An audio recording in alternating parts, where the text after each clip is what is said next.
the win was that the Ore Diggers took control early. Kind of like when you get married. That first day, your wife takes control early. And that's what the Ore Diggers did. All right, everybody, welcome into our weekly high school preview. Today I am lucky enough to have these Hokes Bluff Eagles sitting in with me. I'm going to let these guys introduce themselves. Jaden Burns, kicker. Jalen Robinson, wide receiver. Tristan Billingsley, tight end. Now, last week you guys had a gut-wrenching double overtime win. It was basically a must-win. You had it at home. I want you guys to talk about that. Whoever wants to jump in there first and talk about that game last week. Well, I mean, like you said, it's just one of the games you just had to win to get into the playoffs, and we knew that, and it was the same boat for them. And I mean, they were just a rival of ours for forever, and so we knew that it was just going to be a tough game. Now, going into that game, you knew it was going to, like you said, you knew it was going to be a dogfight, because that is not only a rivalry, but then they're fighting for their playoff lives, and you guys are fighting for your playoff lives. I mean, that had to be huge. And Mr. Burns here to my left, let's talk about the ice water running through your veins, kicking the ball in those OTs. Man, well, on the sidelines, I was just, nervous. But when I got on that field, I was just focused and thinking through my head, just do what I do best. And I went out there and did my job. Quick question. Would you rather a coach freeze you out, or would you rather go straight on out there and kick it? I'd just go out there and kick it. I like it. He's a motion, the rhythm guy. I like that. So now, since you transferred in from Gadsden City, how's your experience being here at Hokes Bluff? And what's the biggest difference you've seen from Gadsden City to Hokes Bluff? It's been pretty good. I like the community. The people are pretty nice here. It's laid back. But I think the biggest difference is getting to know everybody. Just getting to see the community. The support is really good here. Stadium's packed every day. So I just like the fan base here. It's really good. And Coach Rob, he's a little bit of an old school coach. Yeah, he's old school. He told me that when I first moved. He said I'm old school. He wasn't lying. As far as the offense we run, he knew he told me he was old school. So I had to get used to that. So let me ask you this: so you playing two platoon football now? I mean, you play on both sides of the ball. You didn't do that at Gadsden City, did you? No, sir. Was you in shape for that when you got here, or did you have to kick it up a little bit? The running here was a lot more. I felt like I was out of shape. I know the first day I was out of shape. I knew it. But I mean, after a while, they got me in shape. They told me I could be playing both sides of the ball. And DB was a transition for me. I'm still learning how to play, but I like it. That's good. Now I want to talk to each one of you guys about this right here. You have a huge test coming up with Jacksonville. Ron Wiggins is actually on our show last week, the one-on-one. You guys talk about Jacksonville a little bit. And I know you guys probably watched film at this point already. Anybody can take that question. I know he's a good running back. He's put up a lot of stats against a lot of teams. So we'll definitely be looking out for the run attack. absolutely. Mm-hmm. We went to watch them play at White Plains. They got a lot of weapons in their perimeter. You know, you guys, you're playing defensive tackle and DB. Y'all gonna have to set the edge on these guys because they run a lot of perimeter sweeps and then hit Wiggins up there. Mr. Burns, you specifically. I mean, you've already done it. I mean, it's second nature to you coming into the playoffs. They're going to be counting on you because points from here on out is going to be huge. Yeah. You ready for that challenge, my man? I guess. I mean, like, I just got to do my job. Just, like, I got these guys by my side, so I think I'll be fine. Well, I appreciate you guys sitting in. Thank you guys so much. Good luck this weekend. Yes, sir. Thank you. Thank you. Our football team was like the kid that plays second French horn in the school band. We got to play better. All right, everybody, our next game, we're glad to have in the Ohatchee Indians, who just come off a region championship. Went to Ranburne last week in a very highly anticipated game all around the state. All eyes was in Ranburne, Alabama last week, and come out with a 20-7 victory and a region championship. Coach Martin, right here. This is Coach Scott Martin of the Ohatchee Indians. I'm going to introduce Coach Martin, and then I'll let the players take it away from there. Domonique Thomas, running back, linebacker, safety. Went to the rear. There he goes. Aiden Simpson, linebacker, defensive end, fullback. Briley, Hale, defensive end, left tackle. Eli Ennis, safety, quarterback. Cade Williamson, linebacker and tight end. Noah Fuller, running back and cornerback. All right. You guys got all that in? All right, let's do it. Coach, right off the bat, going into a game like that Ranburne game where everything's in front of you and the preparation you had that week. Can you talk about that leading into that game? You guys getting ready to play a team with such a dangerous running back in a hostile environment. Well, we had an open week, and during our open week, we spent a little time looking at what Ranburne did, but most of the time we go back to fundamentals and have 3 good days of practice. And then coming into the game, knowing that they were a good football team. When we saw them play the week before, they didn't play their best game, but we knew emotionally, they weren't up for that game, but they would be up for our game. And it was a playoff-type atmosphere. The week before, we'd gone over and watched them play, and they played, and the stadium was half full, and the crowd was kind of dead, and there wasn't a whole lot going on. But the other night was just like a playoff football game. Both sides were packed. They were standing 3 and 4 deep around the fence. It was extremely loud on both sides, and I thought our guys handled that adversity well. Just like I told them before the game, once the emotion wears off, it's going to come down to execution. And I thought our guys did a great job, and thought Coach Jennings and them did a super job with the defensive game plan. And those guys performed really well defensively. And once we got to a point where we got up on them from an offensive standpoint, I got very conservative in what we were doing, and we were going to try to get the first down, but if we didn't, we were going to punt them back and make them drive long fields, because I felt like our defense was playing lights out, and the defense was able to hold them the rest of the night.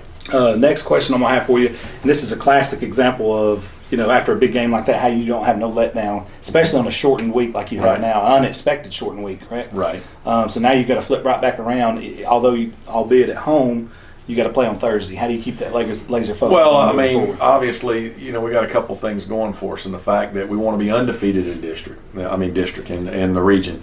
And being a region game, we've got one more left, so we're not going to lose our focus on that.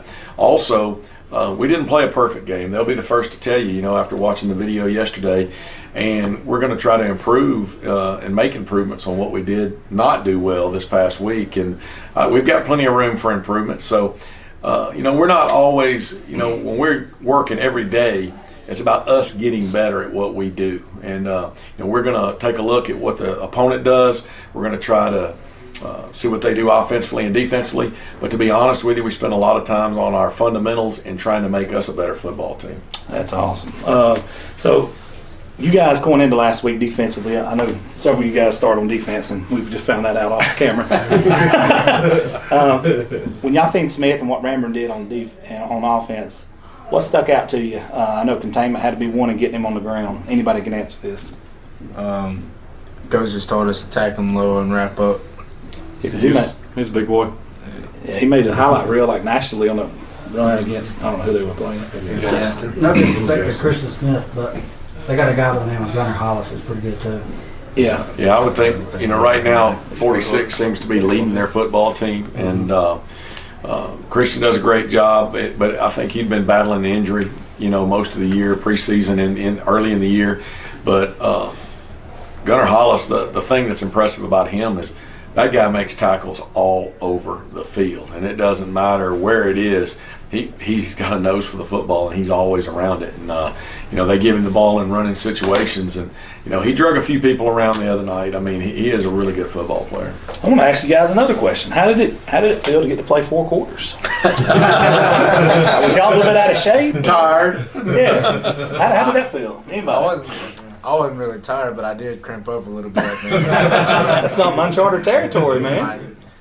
I cramped up bad. Did you?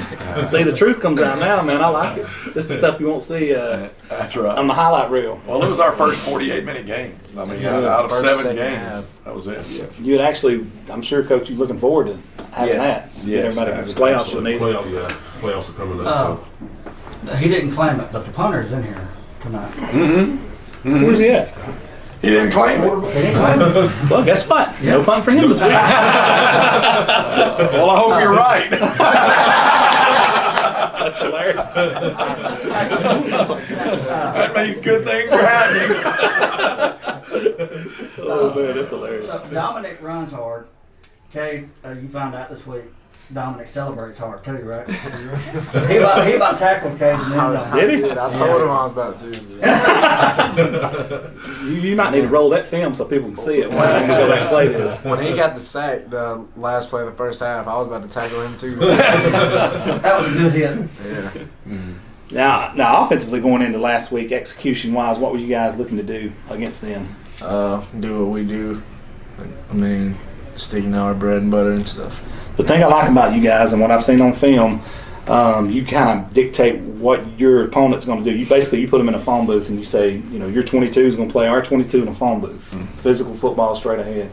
I love watching that, man. It's a lost art for them, but I'm telling you, the guys who do it really well, like you guys, it's so fun to watch. Especially you're sitting in a room of old schools in here, man. Well, you got don't- an old school tour in here. You don't see it a lot in football today. You see a lot of spread offenses, and a lot of that is when you're pass protecting, you spend time going backwards, and so you don't see a lot of physical football all the time. So I think it is a lost art, and it fits what we do. It fits our kids real well, and along with a couple other schools in the state, especially one up here in the north. Coach, we ain't gonna talk about that. No, we're not talking about that. But I'm just talking about, there's a few schools that believe in that good old smash mouth football, and It's a beautiful thing to watch when it it's is. done correctly. It is. A lot of the spread teams don't want to play against it because it's not something that in other words, Well, they don't practice against it. That's right. It's hard to simulate it. It's in hard to practice. simulate it, especially in 2 or 3 days' time. That's exactly right. And I remember '95 national championship. I'm a huge Gator fan, and James Bates, our linebacker, said, "Well, there's no way they can stimulate what we do in practice with our receivers and all that." And then Coach Osborne said, "Well, I can promise you, they're not stimulating what we're about to do to them." That's right. There's no way they can. They don't have the personnel to do it. That's exactly. And of course, they won. And Coach, I don't want to talk about the LSU game. We'll talk about that at a later date. That's right. Coach Martin's a big LSU fan. Oh yeah, me too. Yeah, we'll talk about that later. No thinking about that. Yeah, nothing else. Guys, good luck to you guys at Gadsden coming up on Thursday evening, 7 o'clock, correct? That's it. Good luck, guys. Appreciate it. Thank you. And that's a double-edged sword, It's kind of like watching your mother-in-law go off a cliff in a Cadillac. You got mixed feelings. Y'all ready? Yes, sir. All right, our next game is going to be Collinsville. This is our boys right here, and I'm going to let them introduce themselves right here. Brian Lopez, number 51. Kaleb Jones, number 12. Garrett Skelton, number 1. Trevor Arnold, number 17. And Isaac Tillery, number 77. Now, these guys are very familiar with the show. We've actually had Tilly, Lopez, and Tilly, Lopez, and what's this guy's name again? You ain't never been over here before? Just kidding, Caleb Jones. So we've had them on several times. But now, Mr. Skelton, welcome on. And this right here is Coach Paul Benefield's best friend, Trevor. All right, guys. So last week, let's talk about last week's game. You guys played Sandrock. You guys won 35-0, which puts you at 7-1 overall, correct? Sir. So in region, you are what, 5-1 now? 5-1. 5-1. So this week, if you guys beat Cedar Bluff, that pretty much sews up the second seed, which is huge. Yeah, so it was the second seed for home playoff game, so it was big. Let's talk about Sandrock. The thing that sticks out to me most of all is you guys got the shutout against Sandrock, and that was huge. We'll let Lopez talk about that. What was your mindset going into that Sandrock game, and what did you see from them on film preparing for that game? They were a real good running team. They had a pretty good defense. I knew we'd have to come out there and fight against them at least 3 quarters, 4 quarters. Yeah. Absolutely. I mean, to get the shutout, that's huge. How much did you guys get to play? I'm sure y'all got pulled. Yeah, we got 3 quarters. You guys don't play much deep in the second half either, do you? Nope. Trevor, talk to me, man. What do you want to hear? What did you see from Sandrock? They were all pretty big up front, very physical. I thought, it's going to be a tough game, 4-quarter game, no doubt. It was similar. You couldn't script a better opponent to play than them before Cedar Bluff. It's a similar offense. Very similar offense. Have you guys got to watch film on them yet? A little bit. What have y'all seen? Anybody take that one from them? They're athletic. They've got some athletes. They'll make plays. Their quarterback's really good. Sam. Number 16? Yeah, he's 16. He's a big guy. He's hard to get on the ground. They like to use him in short yardage a lot. I bet you they run what they did against Fife against you guys to try to keep your offense off the field. Yeah, they changed their offense just for that 5 week. I guess not sure. It was a real smart game plan, honestly. Snapping the ball under 5 seconds every time on the play clock and trying to keep the ball away from him, which was really smart. I'm sure they're going to want Kaleb Jones sitting on the sidelines as much as possible, but the bad thing about it is he's at safety, not sitting on the sidelines. Tilly, number 54 for them. I don't know if you're going to be lined up against him. I know they moved him around against Fife, but he's their best football player. I don't know the guy's name, but he's pretty good. Have you seen some film on that guy? I've watched their whole line pretty much. 54 and then 65. He's a big hoss too. And they're a solid big line, so it's gonna take some work up front. Well, now we just watched you knock down 1.5 pizzas by yourself. I don't think it's gonna be nothing but a light snack. That's light work. See what I'm saying? Skelton. Yes, sir. You're a legacy guy from Etowah, man. Welcome. Glad to have you on, finally. Yes, sir. His dad's Mike Skelton, played at Etowah, great player. He's carrying on the legacy. What's it like playing receiver for Mr. Kaleb Jones right here? You know, it's fun because he's one of those. He likes to get the ball out and put some air on it. I can't tell you how many goes this year. Just throw the ball I up. didn't say, what is the word? Do y'all say fire or something once We've he starts got scrambling? hand signals. Use. I think what happens is most teams, when the quarterback starts scrambling, they have a code word like fire. Now, if he stays in the pocket, that's the code word. That's when they say fire. He's in the pocket. Okay, he's in the pocket. He's staying in the pocket. That's a little bit different. If he's rolling, I try to find an open zone, sit in it for the ball to come to me. It works a good bit of time. So. And I asked Tilly about what's it like blocking for Kaleb, and that's got to be interesting. Tell him what your response was. It's crazy. Like he said, if he's in the pocket, we're doing something right. But we could be doing something right, and he'd still roll out. He's You're sitting there blocking, pushing to the right, and all of a sudden, Kaleb runs past you. Right past me. It happened the other night. I was like, "What are you doing?" I'm gonna ask Lopez a question. Have you ever got a clean lick on Kaleb in practice? Oh yeah, I've bet a lot actually. Trevor, what about you? A few back in the day, I can't remember what we were in. No, 8th grade. the worst one, I think I tried to hurdle him. He tried to hurdle him. And my foot, It didn't work. my foot catches his lip right here on where his face mask and everything meets, and it's just boom. Trevor got up yelling and everything. I told you not to do it. He did. He got me on it. I tried hurdling him. Trevor, are you the party guy at all these guys, man? Oh, by far. Oh yeah. He's Tweeter if I've ever seen Oh him. yeah, dude. I know you've seen the Varsity Blues. Oh yeah. Oh, dude, that is Twitter. He needs to beat Ashton Gullidge. Oh yeah, them two, yeah. He's Ashton Gullidge if Gullidge had a little, like, Yeah. Indy, yeah. Yeah, him and Indy will be good real friends. tight. Yeah, no doubt.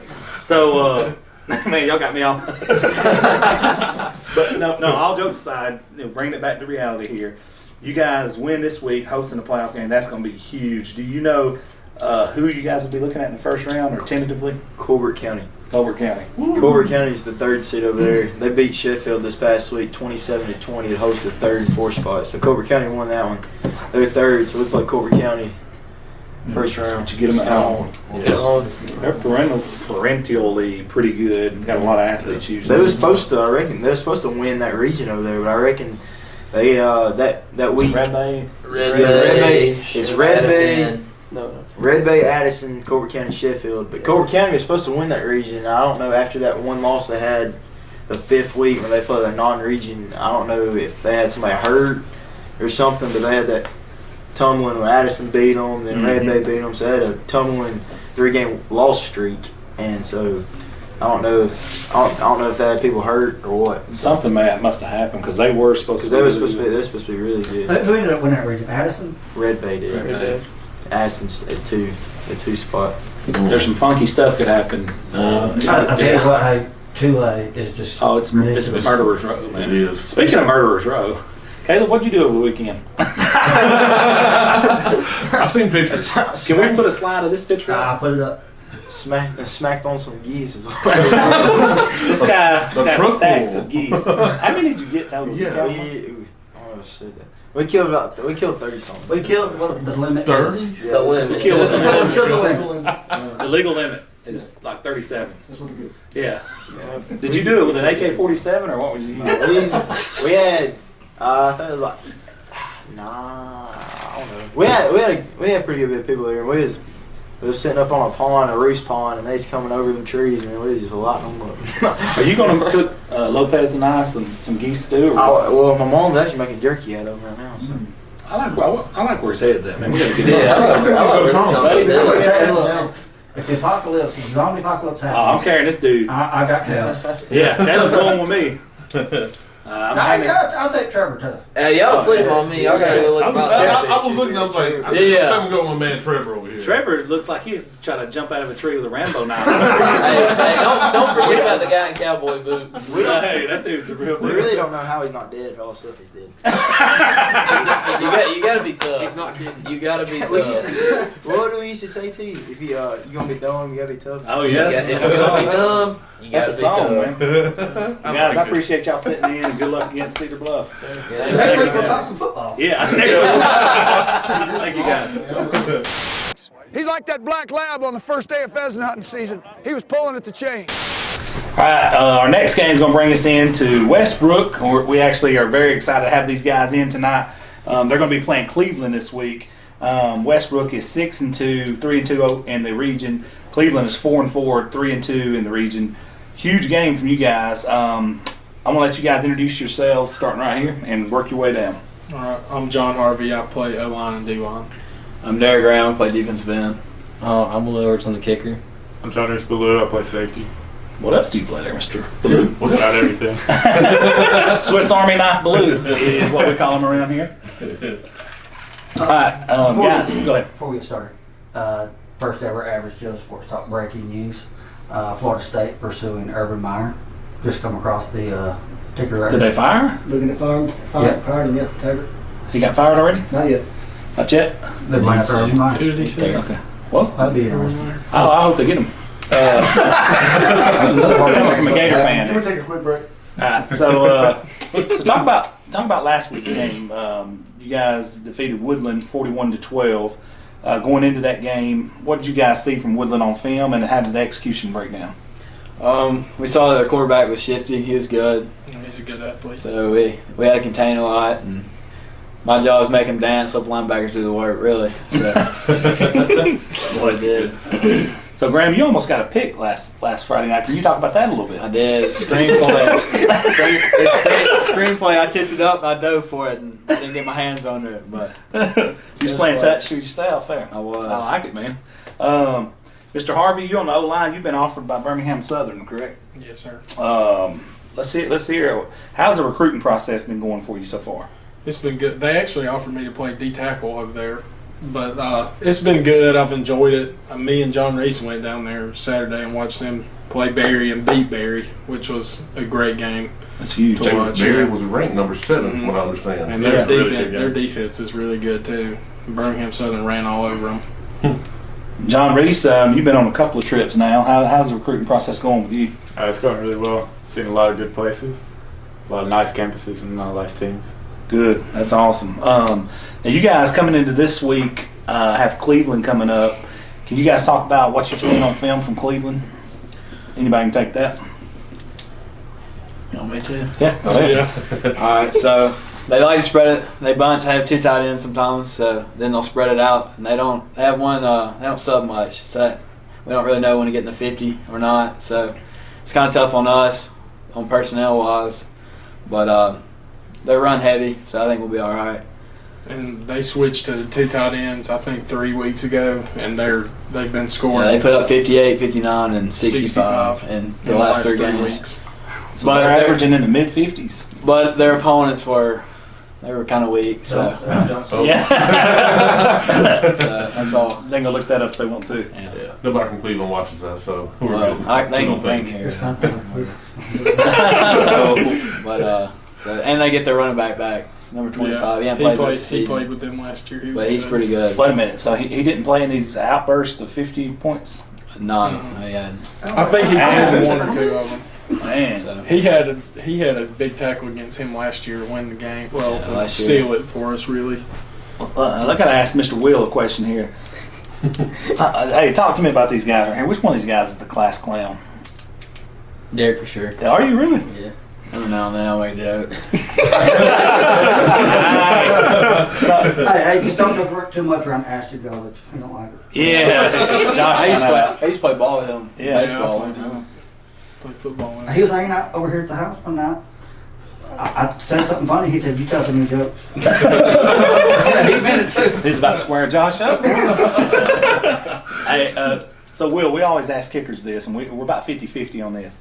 If the game's on the line, say you guys are down 2 in the fourth quarter, would you rather roll straight out there, line up and kick it, or would you rather the opposing coach freeze you? I'd rather them freeze me. Really? I'd rather be able to take the time and get me like line. We're about 50-50 on that. Yeah. Mm-hmm. I hate being rushed. Yeah. Do you? Did you get to go to some camps and stuff in the off season? I did. How did that go for you? I did really good at the Auburn camp. I finished in top 10. That's good. And Daniel Sparks was at that one for Gadsden City. Oh, yeah. But, and I went to Alabama and did pretty good there, too. That's good. That's really good. Are you a senior? I am, yes, sir. Okay. Who's the biggest trash talker out of these guys? I knew that was. Man, this guy right here, man. You can turn it on and off like a light switch. I Trash talk and tell a joke. want to ask each one of these guys this question. I'm going to start with John Reese. John Reese, what's the maddest you made Coach Knowles so far? Man. I got to go. I know what. Probably the West End game. Really? What'd you do? Or what did you not do defensively? I jumped too early for a pick, and then instead of catching it, swatted it down. Critic right there. Yeah. Tell me about that. This was this week. No, it was last week. So we got a brand new kicking net. It's pretty high up there, and I was just punting into it. And I was like, I can punt it over. I punted it over. He sees it and loses his mind. He told me to go inside. He told me to go inside. Took my cleats off and went inside. That's awesome. Hey, you wouldn't expect the kicker to make him mad. Yeah. He was bad. What did he say to you after? He was like, Did he call me? he said, why'd you do that? I was like, We spent all this money. He set him up on the roof. I had to go on the roof again. Dude, this is priceless. I don't even want to ask what he's done. Honestly, he's never been mad at me. That's because you let it all out on the field, my man. Go ahead. You got to have one story at least. I mean, really, I haven't really made him mad. No? I mean, I've done everything as good or as right as I can. I mean, I mess up a lot every now and then, but he just hasn't. Nothing sticks out. All right, let's hear it. The week of Ohatchee, we were practicing, and I was supposed to be in a 4 technique and slant across the guard's face into A gap, and I didn't do that. And we were watching film on them, and then I didn't do it right in practice, and he embarrassed me in front of the whole team. They got loaded on that? Oh, yeah. I love it, dude. We always like to ask those stories, man, because we find it pretty humorous, the answers. Oh, yeah. There's some good ones. John Reese, what's it been like swapping over? This is your senior year, and you've predominantly been playing safety and secondary and some linebacker the last few years. What's it been like swapping over and playing some running back or / fullback? It's really fun, actually, just to go up and just hit somebody. But I like running it a lot. It's really fun. It's a different experience. And for those who hadn't seen John Reese, tell them about your first touchdown you scored and your celebration after. It was great. I ran into the end zone, and I dropped the ball. I walked back to the PAT. It reminds me of Friday Night Lights where Comer comes in. Oh, yeah. And ref's like, here, give me the ball. Oh, yeah. That's beautiful. Y'all gonna ask me about my carry, my touchdown? What? I didn't know that. He scored against Gadsden. They put me in fullback. Let's hear it. Oh, yeah. They put me in fullback, 4-yard line. Tote the tater. I was in the end zone. I love it. The whole sideline From the went front. Oh, I'm crazy. insane, man. Everybody was going crazy. That's awesome. Big Is that a rest reward of for it. doing something correct? I mean, I was a fullback a lot, just blocking, and I didn't even ask for it. They're like, if I give you the ball, can you score? I was like, for sure. Coach So, Tucker. It was a one-time thing. yeah. Oh, I love it, dude. So, Oh, that was he walked in Vegas and threw his money on the craps table and was like, listen, we're gambling this time, bud. You get one and done. he said I was like a pinch hitter in baseball. If I did it right, I'll get another chance. If not, I'm out of there. I was like, all right. Dude, I love it, man. You ever go Bubba Miles on the sidelines and just like, if you want to score, put me in. I'm 1 for 1. Dude, I love it. That's true, man. I love it. Well, guys, I appreciate you guys sitting in. It's been fun, man. Thank you, guys. Good luck. Thanks, Cleveland. Appreciate it. Mr. Will, John Reese, thank you, guys. We're kind of like a woodpecker in a petrified forest. You know, just keep busy and look for opportunities. All right, our next game is going to bring us to the Fife Red Devils, coming off a massive win versus North Sand Mountain, 62-14. Going into that game, Coach Benefield and I talk a lot off camera, and we talk a lot on camera. And his message off camera was the same as his message on camera, and that message was Landon Green's the real deal. Landon Green is, since he's got his staples out of his head, was putting up 50-something points a game. But I'm going to be honest with you, Coach Whitmire, Coach Edge, and those guys on defense, the coach's defense for Fife, those guys was dialed in. It was 62-0 at one point in that game. Now I'm going to tell you, it's no mystery what happened. If you looked at the rushing yards, it's 250 rushing yards to -5. They held Landon Green in North Sand Mountain. I think the starters held him to 30-something yards total. And when the backups came in, I think they gave up 70-something yards. They ended up with 103 yards total. A lot of teams in 2A are rolling right now, but I'm going to tell you right now, if Fife plays like they are right now, they are going to be very, very hard to beat. And I don't care where they play you at, they're going to be hard to beat. This week they have Eider coming to town, who's 2-6, 1-5 in the region.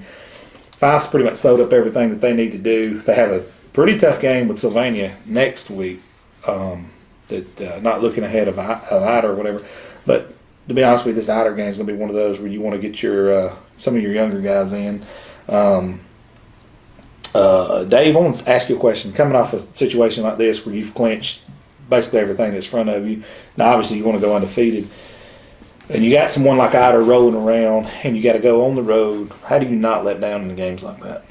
Well, I get the idea. I don't know him very well, but seeing you talk to him and seeing him in games, I get the idea Coach Benefield's a little bit of a perfectionist. Yeah. And I think that he has certain keys that he's looking for in this game. He has something where even in a 62-14 win, he sees something on film his team didn't do exactly like he wanted them to.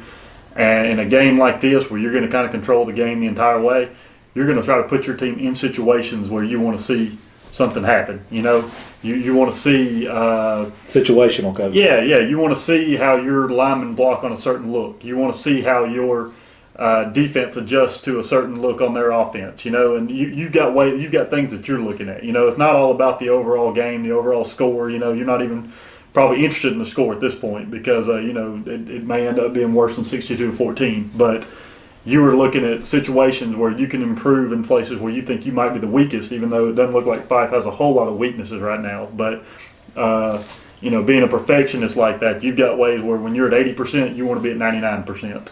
Man, let me throw this at you. Let me throw these little stats at you right here. Coach don't like talking about these stats, so let's not tell Coach Benefield I told you these stats. That was Coach Benefield's 290th win overall.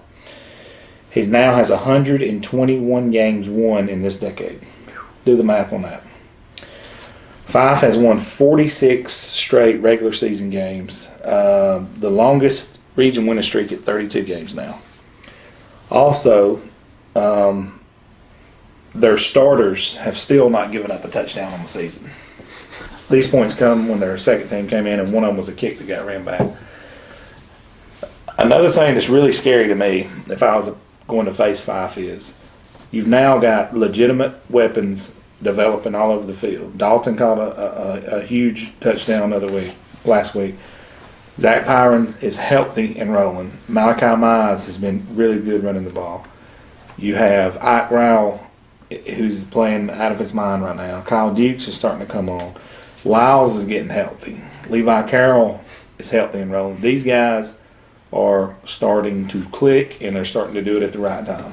Kevin?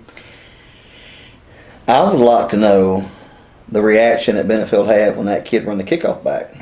Well, let me say, I'm glad you said that, and I'm going to say this. We don't want to stay too long-winded on this one, but I'm going to tell you this. I seen Coach Benefield coach as hard as I've seen all year at the end of that game when they was up 62 points. And, and Coach even talked about it to me. He said, a lot of people, I seen the refs like looking at me and snickering. But he said, what them refs don't realize is these younger guys, they're not the reason we're up 62-0. Mm-hmm. They ain't have nothing to do with that. I want to see how these guys get in there and get after somebody and compete. That's why I'm getting after them. Because those guys is going to be his team 3 years from now. Right. And when he finally has some graduates go through. And one thing, yeah, and you heard me talking to some of the Collinsville and Westbrook and other players about how much they bench press, because these smaller schools, I'm always interested. I've always liked working out, lifting weights, but I've always been interested in just how much a team like that, the strongest kids can bench, and Absolutely. compared to, let's say, a kid from a 5A school like Etowah. Yep. Because I'd be willing to not to take away from the Etowah kids, but I'd be willing to bet that the 5 kids their bench press numbers would be equal or close to, maybe higher than some bigger schools. Well, I've actually seen them work out several times this year and sat down with coach and Teddy Whitmire, who actually is kind of taking on the role of strength condition coach. Those guys are animals. I've seen Kaleb Lyles in there working out, and I'm talking about I'll put Kaleb Lyles' strength up against about anybody in North Alabama. He is unbelievable. He's one of many at 5. Because there's some schools that'll go 7-3, 8-2, but their kids won't have the impressive weight room numbers that 5 has. Oh yeah, no way. Because some coaches don't take that seriously, and I just don't understand why they don't. That's an integral part of your team's success. You better believe it. And the way Coach Benefield does is when you walk in his weight room, you start with your racks, and they go around like this right here, and then they come around this wall like this. Your strongest guys are here, your weakest guys are here, and it goes all the way around. And Coach Benefield will tell you, occasionally when they'll get a guy transfer in or something, he'll be way over here on his right corner. Don't care where he come from. He can come from any school. They start over there. They're nowhere sniffing these guys over here. Nowhere. I've seen Zach Pyron doing, squatting 250 something pounds, his butt touching the floor, and that's your quarterback, like for reps. Unbelievable. These guys, they live it, breathe it, sleep it. That's what Coach said. He said, a lot of times we don't have as much speed. He said, I can make these guys faster. I can make these guys stronger through hard work. So then that way, and in the number one slogan he says that I love more than any of them, out of all the quotes, is the harder you work, the harder it is to surrender. Mm-hmm. Exactly right. So it is what it is, and I don't know much about Otter, but I know they're in trouble. Well, and another something, Coach Benefield, you hear the great coaches, talk about a faceless opponent. It doesn't matter who's across the ball from you, whether it's Otter or it's Ohatchee. Your job is still your job. If you're a 2 technique and your job is to slant to the strong side, hit your gap. If you're a linebacker and you're supposed to fill the B gap. It doesn't matter who's across there. You do your job. And if you're not doing your job to 100%, you can make improvement. That's right. And so that's kind of the goal when you're going in games like this, is you want to see the players stay focused. You want to see them locked in, and you don't want to see them losing focus because they may be overlooking the opponent. They may be, already thinking about what they're going to do later on Friday night after the game. You want to see them locked in and doing their job. And I don't remember what I said earlier, the landslide of destruction that Fife is. They're usually locked in pretty well. That's it. Kev? Well, I just say pray for Otter. Pray for Otter. All right, guys, we're going to shut this one down. With Jacksonville, what more can happen? Jacksonville's so bad they sentence prisoners to attend the games. All right, guys, welcome into Average Joe Sports Talk. Next game we're going to talk about is the Central Clay and Center Point this week. Huge game in Region 5.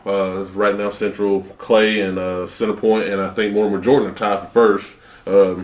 So this game is a huge game. Central Clay is coming off a pretty big win against Sylacauga. Sylacauga was part of that 4-way tie until Central Clay beat them 28-0 last week.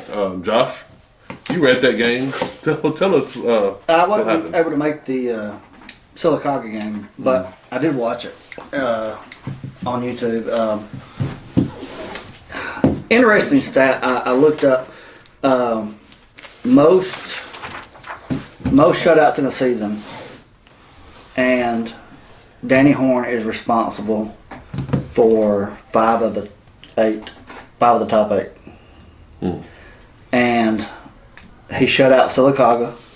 Central Clay shut out Sylacauga, and then they shut out who was it? The game before that. I just had it pulled up, but they haven't allowed a point in 2 games. So the defense is coming around. They've got some studs on defense. I think they've they've had to figure a few things out, but I think they've got those figured out. And it's the same thing that happened last year with Central Clay. Mhm. It took them a while to get their feet underneath them, but once they did, they were obviously a hard team to put out because nobody did, and they ended up winning state. So, you know, I would never bet against Coach Horn. Yeah. So Central Clay's pretty much peaking at the right time again. They're peaking at the right time, and you know, Coach Horn has said that without those 3 losses last year, they might not have won state, and you know, they learned a lot of valuable lessons from each one of them.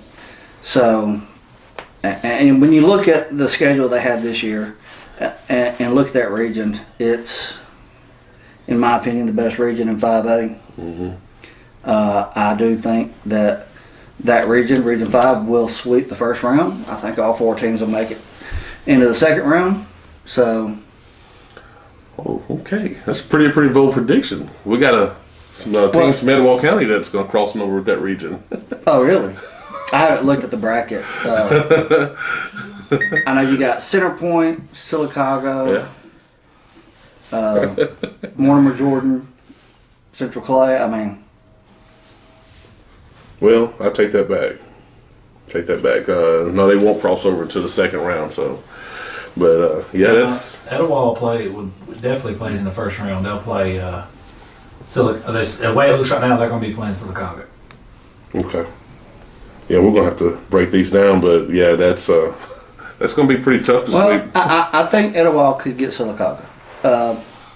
Central Clay beat Sylacauga 28-0, but I don't think that was a good indicator of just what kind of team Sylacauga is. Yep, that is correct. 5 and 6 are okay. I was looking at it wrong, but yeah. So yeah, that is. And yeah, you know, Etowah has the potential to beat almost anybody on any given night. Speed kills, and they've got it in reserve over there. So yeah, but I think this Region 5 will do good in the playoffs. I think it's a really strong region, and I think Central Clay's picking at the right time. That's good, Kevin. Well, like I said, you can't go. I would never bet against Danny Horn. I don't care if the other team had a 7A roster. I would Danny Horn will find a way to pull it out. Yeah. And like I said, it's going to be an interesting game versus Center Point, because Center Point's a real good ball club. Yeah. And as far as talking about Etowah, if they were to match up with Sylacauga in the second round, would that be at Sylacauga? It'll be the first round. First round, okay. They'll come up to the Glover. Okay. Just Glover, yeah. The Blue Hole. Okay, I misunderstood. I was thinking they would play that region in the second round. Yeah, I was looking at it. Okay, wrong, all right. So, yeah. So that's a tough opening round for Etowah, but I think they could. They could do it. Yeah. They could do it. Well, Center Point, like I said, they have a very good coach. George Bates has been known to turn teams around, and so I think it's definitely going to be a dogfight with these two teams. Center Point last year in the playoffs gave Etowah a run for their money, so I don't think they're a pushover. But there again, it's probably going to come down to coaching, and I would go with I would put my money on Danny Horn and the Volunteers. The one thing I can say for sure is the leadership with Central Clay is really good. You've got a lot of good, proven leaders on that team. Quentin Knight, the running back, on and off the field, just a good leader. Boyd Ogles, Javon Wood. They've got a lot of guys that will step up, make big plays when they need to. I saw the passion of Central Clay when they played Jasper a few weeks ago and they lost. It was showing the players' faces after the game. I mean, it was like they lost the state championship, and this is just a non-region game in the regular season. And they had tears down their face. I mean, it's just like, hey, you can still fulfill all your goals. I don't understand why. I mean, I get why they were upset because they lost the game, but just the pride that they have in that program and the pride by the way they play, and it just represents that of Coach Horn. Yeah. All right, guys. I think that's it. That's it. Yeah. I got a short memory, just like when I was in the 3rd grade. 2 of the best years of my life. All right, guys. Our next game up is the Etowah Blue Devils. going up to Boaz. Congratulations, first of all, Etowah for winning the 5A Region 6 championship last week over Alexandria. Tough. That was a tough game. Etowah pulled it out 34-10. David, I think you went to that game. Yeah, I went to that game, and I the first thing I want to say is impressive about what Etowah did Friday night was Alexandria came in the first quarter and challenged Etowah's manhood. I mean, Etowah went down to the 3-yard line, missed a field goal, and then Alexandria proceeded to go on a drive that took up the rest of the first quarter and went and scored. All 10 minutes? All run plays, yeah. All did not put the ball in the air. All run plays. And they ran the ball down the field. They were running QB power. They were running the sweeps. They were doing a lot of different things. Alexandria kind of ran a little bit of a tricky offense, swapping in quarterbacks, had a lot of different wildcat looks, and they just they punched Etowah in the mouth and ran it right down the field on them, and Etowah responded. Etowah took the respond there, and they came back and made their adjustments on defense, and came back, and then Trent and Nana did their thing, and it was a long road ahead for Alexandria. But to take that gut shot in the beginning and to answer is something you want to see, and coming into a big game like that, the coaches had to be happy to see their teams respond because a lot of times. We always say that it's not always, what happens first is how you respond. Mm-hmm. And the fact that Etowah came back and took that shot and punched back multiple times after that was good to see. Yeah. Peanut Gallery here. Behind the mic. I think the best thing that ever happened to Etowah was that loss to Pell City. Yeah. Because I think Coach Holiday got their attention. I think Coach Holiday challenged their manhood. Mm-hmm. And to exactly what you just said, the testament of what you just said, had they not had that loss to Pell City, that could have went the other way. Yeah. Because he challenged them at Pell City, and then them getting beat physically, and giving up, kind of, so to speak, in that game like the Pell City. Etowah beat Pell City. Yeah. I can tell you that right now. Yeah. It's all about attitude and execution. And what you just said, had they not had that happen to them before, and him coaching them around that, they could have easily lost that game the other night. Especially their 10-minute drive. Absolutely. Yeah. And I think a lot of people were expecting Alexandria to come out and do that, and I'm sure Etowah, in their game plan for that, they knew that was going to happen. So the fact that those guys didn't let that just, I don't know, I guess just manifest. take them out of the game. They stepped up and they pulled through and did what they had to do to win that ball game in a pretty convincing fashion. Yeah. Etowah's going up to Boaz. That should be a pretty decent game. Boaz has had an up and down year this year. I think they sewed up the 3rd or 4th spot in that region, so Boaz is playoff bound. I think this is going to be a focus game for Etowah. They've got the region wrapped up. They won the region. This is just, like we said earlier, this is a pride game right here. You don't want to lose a game right here going into the playoffs. You want to keep rolling. And this is a game that, Etowah's going to be more talented than, they're going to roll in with more athletes. And if they keep their heads on and focus straight, I don't think they should have a problem. But when you wrap up the region, you have a big game like this game, you go into the next week, it can be hard to keep that focus. Kind of a trap game. Yeah. Pretty much. Yeah. So, Kevin, you got anything? Just, I think this game there has a potential of being closer than what people imagine.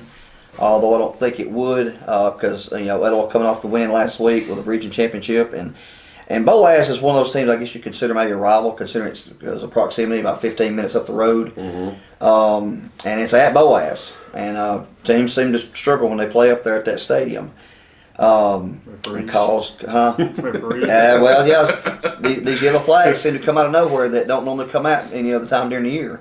Not saying I'm just it's just calling it like it is, but I think at the end of the day, like I said, Coach Hall will have them focused. It'll be a struggle for the first half, but I think Etowah will pull away.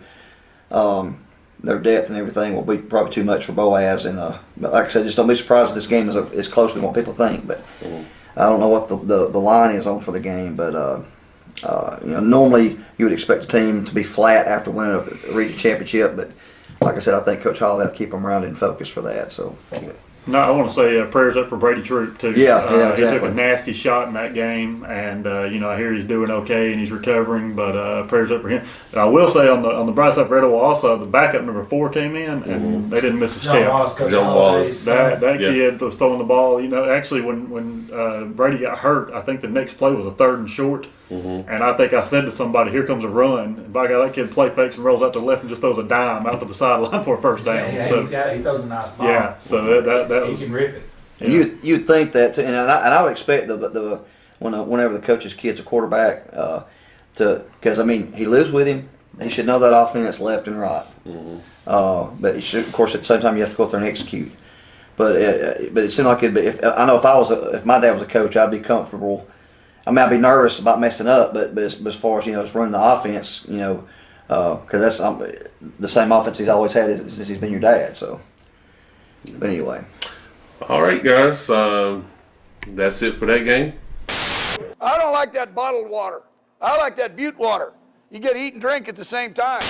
All right, moving on to our next game. We've got the Asheville Bulldogs going down the road to Anniston. Battle of the Bulldogs, Kevin. First of all, I want to congratulate the Jacksonville Golden Eagles for winning Class 4A Region 6, unlike everybody thought Aniana was going to. So, I know there was talk several weeks ago after they beat Aniana, after they beat Hokes Bluff, that they had the region. Well, guess what? It didn't happen. Anyway, congratulations, Jacksonville. But, the Thursday, and by the way, I want to, when this video drops, I guess it'll be on Tuesday, that the Asheville game versus Anniston has been moved to Thursday night due to inclement weather. So they'll be at Chinklot Stadium, 7 o'clock. Battle of the Bulldogs. And I'll be honest with you, it's not going to look good for Asheville. I just we came off a 50-20 loss to Cleveland County, and I'm just going to say this: I've been following Asheville football for 35 years, and I don't know if here's the disclaimer. My views and opinions does not reflect that of Asheville Athletics or Average Joe's. But Cleveland County, they got some dirty birds over there. There was a bitch clearing brawl with about 5 minutes left. We threw a slant pass for a wide receiver, and they slammed him to the ground. Our guy gets up. Next thing I know, 2 players coming off the bench for Cleveland County start a fight. So, that's what you're gonna get when you play. They're up for 30 points, and but anyway, I'm gonna leave that one alone. But just say it's just I just wish that when they had the fight, that some of the Asheville players, if they had fought like that all year, they might not be 1-7 right now. Just gonna call it like it is. Some of the guys just they don't seem to care. They just want to I just wish that they could meet some of the players that was in this room tonight. Kind of feed off of that, the positive attitude, the hey, we hate to lose and we're not going to lose. And it just it's unfortunate, and I'm just going and it goes back to like I said last week, some of the parents, you coach your kid, you raise your kids to be soft. And in that environment, we're in that kind of society when the coach yells at your kids, you have a come apart about it. Well, maybe he needs that, but because like I said, we got 45 guys on the roster, and there's probably about 12 or 13, maybe about 14 or 15, something like that actually get it. Yeah, and those are the guys you want to go to war with. Yeah, and what's unfortunate about 9 of those guys are seniors, so they're going to be leaving. So, but like I said, they're a great bunch of kids. It's just till that culture changes, and the coaching staff, like I said, they're working overtime. They're doing everything they can. It's just because I tell you, if you swap teams and give these coaches a coach another team just for 1 week, you'd see how good these coaches are doing. Yeah. But like I said, and Anniston's got a couple guys. They got speed on the perimeter, and where we like to do these speed sweeps and the screens, it's going to be difficult. Especially, I know the rain's going to be bad Friday night, and I don't know what the weather prediction is going to be for Thursday night. If there's any rain at all, I don't think there's any rain. Because we now the last time we played at Anniston, we won. And it was ironic because it was on a wet field, which Anniston is known for having a lot of skilled players at the wide receiver position. They're real speedy guys. But that rain that night slowed them down because of the muddy field. And I'm hoping that's the same case this time. But I think Anniston's got the number 2. I think they're set up to have the number 2 spot in the region. I'm not sure. Maybe Aniana. I'm not sure. Right now, I think it's Aniana. Okay. If I'm not mistaken, Hokes Bluff and Anniston are tied. They're in a 2-way tie. So, and right now, Anniston's got the tiebreaker over Hokes Bluff. So, Anniston, technically, right now, they're in the number 3 seed. But regardless, so congratulations to the Jacksonville Eagles for winning that region. So that was a tough battle throughout the year because all the matchups. But at the end of the day, Jacksonville's headed above them. Yeah, rest. So they still got a tough one ahead of them this Friday night. Oh yeah. It's gonna be that's gonna be a good game. I mean, it wouldn't surprise me if Hokes Bluff upset them. Beat us out. Not to take anything from Hokes Bluff, but Jacksonville's from what the tiebreakers, they've already got the region sewn up. So yeah. David, you got anything? Well, I mean, I know Asheville's had a tough season this year, and this is a game when you're a coach, you just want to go out and see some fight out of your kids. You may not have that much to play for at this point, but this is one of those where this is just a pride game. You want to see your kids go out there and you want to see them play their tail off. You want to see them doing the things that they need to do, regardless of what the end result is. And some of those young guys may get to get in there and get a shot, and there's things you can still look forward to, even when this season may not be what you wanted it to be. And I don't think they have any pride anymore. I think they've lost it. And if you're a player that sees this, prove me wrong. I'll shave my head if y'all beat Anniston. Well, you heard it here first, I'll guys. shave it. It'll look like Boaz. I'll shave my head. Whoa! Oh, you heard it here first, guys. So, a fat kid shaving his head. That ain't gonna motivate them to get out there. You never know. So you never know, I'll man. shave my head if y'all beat Anniston. Sit up and have battle. Yeah. We may have to we have to film that one. Hey, I'll do it right here. I'll even wear a clown suit from the neck down, and y'all shave my head. Oh wow! All right, guys. That's going to do it for Asheville. Some aspects look like we're really ready to play. A couple of other aspects look like we just got off Willie Nelson's tour bus. All right, our next game up is Southside. They're making a trip up to Crossville. Southside had a hard loss at Boaz last week. They were trying to get a win and try to get into the playoffs. They lost a close one to Boaz, 24-15. David, just talk about Southside and that team this year.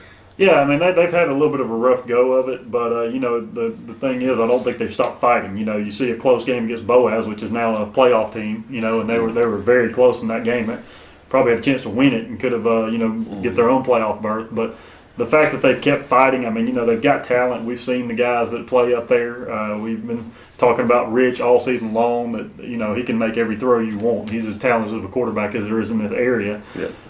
So they've had their struggles, but it's been a fun team to watch, just in the fact that they kept fighting all along and they've never given up. They've fought through some very tough injuries. Have some of their main players go out with injury, and that hurts any team. So sometimes it's hard to develop the depth to keep fighting through those injuries. But I think as they go to Crossville this week, I think Southside's got a good chance to get that second win and start to put a little bit better of a taste in their mouth about this season. Oh yeah, that'll be a good time, a good way to end the season. Going into the off season, they can take that as a positive and start preparing for next football season. So his attitude's positive.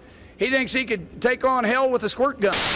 All right, our next game up is Gadsden City homecoming week versus the Grissom Tigers. They coming off another tough loss to a very physical Huntsville team.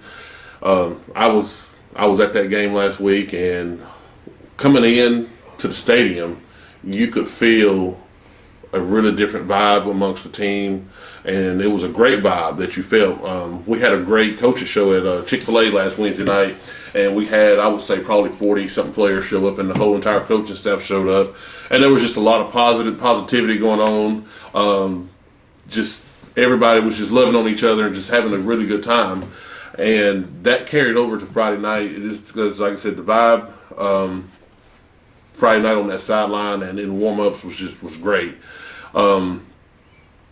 Gadsden City came out, they played their hearts out, took the lead early in the second quarter. They went up 14-7. Defense, I have to give a shout out to those guys. They played an outstanding game against a very talented Huntsville team. They made some very good plays, and they just at the end, Huntsville got the ball back late in the fourth quarter, and they just kind of sat on the ball and didn't give Gadsden City an opportunity to take the game into overtime or try to win it. And that kind of loss it hurts you, I want a peanut gallery in here. Yeah. What we seen at Chick-fil-A the other night, Kevin was there. Mm-hmm. That was remarkable. Yeah. This late in the season, they hadn't got the first win yet. To see the community the players, the fans, the coaches all come out, and that energy that was there. I mean, it was amazing. It's the start of something, though. I'm telling you right now, I felt it's like we're in the trenches with them. You know what I'm saying? We did Ollie Smith show. There's no other team in the state I want to get a win. And this is the week that they can really dial one in. And you know, for the seniors that's worked their butt off all year long, all career long. Yeah. This is the top week that it needs to pay off for. Yeah. Yeah. And Coach Smith, you know what I'm saying? This is the Friday night where it comes together. Comes together. And one thing that he mentioned last week on the coach's show that they could not lose the game in the third quarter. And I felt like this week they did that. They kept Huntsville out of the end zone. They actually defense made a crucial play in the third quarter, and the game could have got away from them. Huntsville could have went up by 2 touchdowns, and this was after a bad snap on a punt. Huntsville got the ball with some really good field position. They get the ball back, and the first thing they do, they throw it to the end zone. And number 20, I can't remember his name for Gadsden City, just jumped up, snatched that ball out the air in the end zone. And had he not made that play, you're looking at being down 20-14 in the third quarter, and there's no telling what happens after that. But he made that play. There was a lot of energy still on the sideline. Those guys were hating. At the end of the game, nobody hung their heads, and that was great. And like Bo said, that just started something great. People can talk negative all they want to about Gadsden City, and I've dealt with that this week, and I think we just had another issue on Facebook, but that's all right. But they can talk negative all they want to, and I really want to call this person out by name, but I'm not. But we're building something special at Gadsden City. Coach Smith is building something special. The kids know it. The administration know it. Everybody that's associated with Gadsden City knows it. And so to all the naysayers out there, just watch out for the Titans in the future. And I say this as I don't have really a dog in the fight because I graduated from Asheville and I'm from Asheville, but I had a chance to be up there for Wednesday night, and I saw some of these big old boys. They're some big old boys. I mean, like Levi Adams, is that his name? Yeah. Yep. And the defensive, I'm looking at these guys. I'm like, how have they lost every game? There's no way. I mean, these guys look. But you know, things happen. It just it takes time to gel, to build the foundation, and to all the. And I'm just going to say this to the Asheville fans as well as the Gadsden City fans. You know, if you're going to be a fair weather fan, if you're not going to be there to build a foundation, then we don't need you there when you're sitting on the couch and watching the TV when the house is built. And you know, the big thing is, though, it's more negativity coming from fans from other schools. If those fans would just worry about their schools and their communities and not worry about what's going on in Gadsden, we're fine over here. Don't worry about what's going on in Gadsden. If you don't have nothing good to say, keep your mouth shut and stay in your lane. At the end of the day, we're talking about student athletes. High school student athletes. Exactly. We have grown men. Yeah. Grown men talking bad on social media about high school kids. Now I could see if Gadsden City was undefeated and that team beat your team like a drum, and you're talking trash talking. bashing kids because No. Dave, talk about what you've seen from Gadsden City, what the potential is there, and you've seen some of the people that's come out and support them. Yeah. Well, and I just want to say that what's impressive to me is, like we're saying here, this is game 8, and you hadn't had the success you wanted, but you're still playing hard, and I think that's a testament to Coach Smith, that's a testament to the coaching staff, and getting these players to believe, and it's a testament to the players that they keep fighting, Sometimes that can be hard to do. I've been on teams where you've been in this situation and it's not fun, and sometimes you can have as much problems in-house as you do out-of-house. And for him to keep that together, and I'm sure they have had problems in-house. That's going to happen on the season like this. But they've kept everything together. They've kept fighting. They keep going on. And, what people don't understand from the outside, especially people who have never played football, haven't been around a football team, sometimes to build a foundation, you got to go under the foundation to start. Sometimes it's hard to start that foundation, and build that foundation is the hardest part. And that's where you lose a lot of people. But as soon as you start building a foundation and you set your principles, and that's the other thing is, it can be hard not to stick to your principles and to your beliefs when you're doing this, because sometimes you're having to make some hard decisions on choices. Exactly. And I think that that coaching staff, Coach Smith, I think they're doing it the right way, and they've decided that they've made those hard choices, and now they're going through the fire right now a little bit. But when they come out on the other side, they're going to be refined and they're going to be ready to go. So, the foundation's being built, and if that's 0-10, 1-9 season, okay, that's okay. You've gone through it and you've set the standard now. So now those players coming in the future, they know, okay, we can't do it the easy way. We're going to work. We may have done it the easy way before. We can't do it that way. We've got to do it a new way now. We've got to do it this way. Yep. So, that's the important part is even if you're not having the success, you set the standard of this is how we're going to do it from here on out. And now when those players come in next year, they've got a different work ethic. They've got a different attitude, and sometimes that's what it takes when you're starting something new. Yeah. And, I think, not saying that success is hard, but building a long-term future is a whole lot more. It's a harder way to go, but it's going to work out better in the end. I'm gonna say something before we move forward and close this one down. Coach Willingham of Collinsville said it best. In talking to him this year, he said, "Let me tell you something.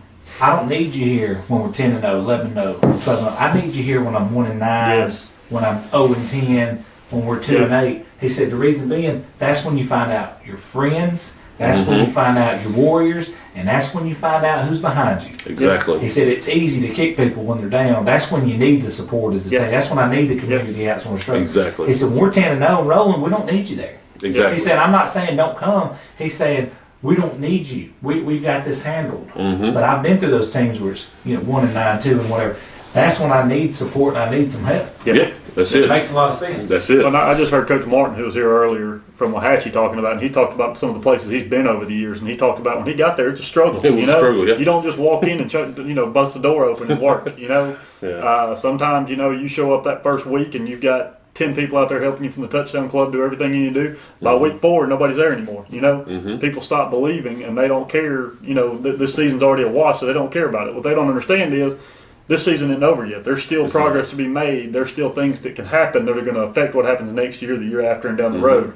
These freshmen, these 8th graders, they're seeing what's happening up above on the varsity. They're seeing what's happening, and you're setting a role for them. They have to see how things are going to be when they get there, and that's making a difference. I took a picture of when Asheville played Cherokee County 2 weeks ago at Cherokee County.